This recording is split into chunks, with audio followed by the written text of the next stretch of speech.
can we make a bigger brain so that we could act better? Another way to enhance your brain capacity is to increase the size of the neuron. If you become more and more conscious, your body and brain, you can use it in many, many more ways than they're using right now.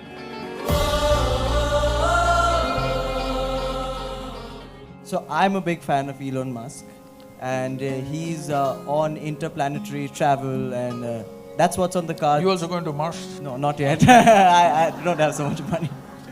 But so he's talking about evolution of human beings. He wants to be buried on Mars, right?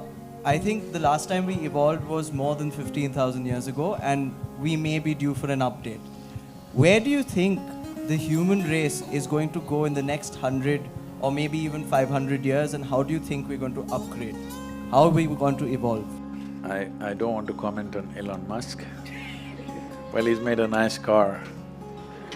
Okay. The first one that he made on the Lotus platform, yeah. So that was faster than a Ferrari, I drove that one.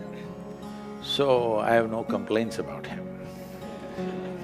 But he must restrict himself to cars, maybe airplanes, maybe even a rocket. But he shouldn't talk about human mechanism, it's a different matter. See, there's substantial evidence, neurological evidence. This question has been on for a long time. Can we evolve into another place? A whole lot of people asking. Can we make a bigger brain so that we could act better, we could be more intelligent, we could do many more things? So neurologically, certain neurological scientists have explained this. See, if you want to increase the capacity of this brain, one thing is you must pack more neurons. This is how a lot of children are born with excess neurons. Those are the children who are hyper, very brilliant, but hyper and unstable. Well, the moment today doctors see them, they pounce on them, and because medical industry is a big industry, they're always looking for a victim. And pharmaceutical industry is the second largest industry, so they pump something into it, they give some name, ADD, ADH, ABC or XYZ. All the 26 alphabets have been expanded like this. But when a child is like this is not abnormal, this is normal. A whole lot of children are born like this, that there is excess neurons in the brain. If you just put the child to a lot of physical activity, sleep and physical activity, proper physical activity, you will see by the time he's 6 or 8 years of age, he will adjust himself. The body does its own thing to make sure it kills the excess neurons and manages itself. But before that, if you put them on sedatives and that kind of stuff, for a lifetime they may become dependent on the medication.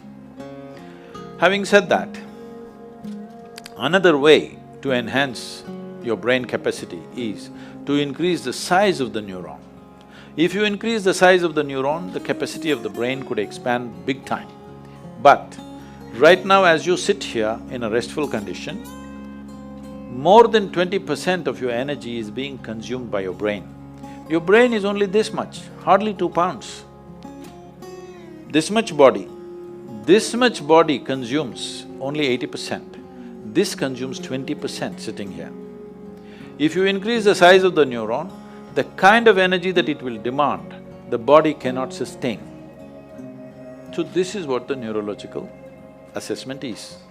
But Adi Yogi, over 15,000 years ago, said something very unique. People asked the same question. So Adi Yogi said, see, you can learn to use your existing capacities in a much higher way than the way you're using it right now. If you become more and more conscious, your body and brain, you can use it in many, many more ways than they're using right now. But if you have to physically or physiologically evolve, then the way the planetary systems are, some change needs to happen in the solar system, because solar system is like a potter's wheel. It has spun this and it has reached its peak. How we know it's reached its peak is, if you know something about the geometry of the solar system, you know the diameter of the moon and the distance between the earth and the moon is 108 times, and the diameter of the sun, you know those things. So, if you look at the human system, there are 114 junction points or chakras as they're called. The first two are outside the physical body, so we usually don't talk about it unless it's for some mystical purposes. So 112, out of that 112, four of them, you cannot do anything about them. If you take care of the 108, the remaining four operate by themselves, they have an intelligence of their own. We cannot do anything about it. So 108 is what is available to you. Seeing this, he says, see, 108 is already available to you. So the geometry of the solar system is like this. Unless some structural change happens in the solar system, you cannot evolve physiologically any further. But your ability to use the same thing in better and better ways is always available to you. So if you're planning to grow this along with Elon Musk, no, but can you learn to use this better? Are we not always learning to use this better, both body and mind? Aren't we? Some people, of course, downgrade themselves as time goes by. Some people are upgrading themselves, isn't it? It's possible if you're willing. Willingness means, if you have to be truly willing, you have to be conscious. If you're unconscious, you have become unwilling unknowingly.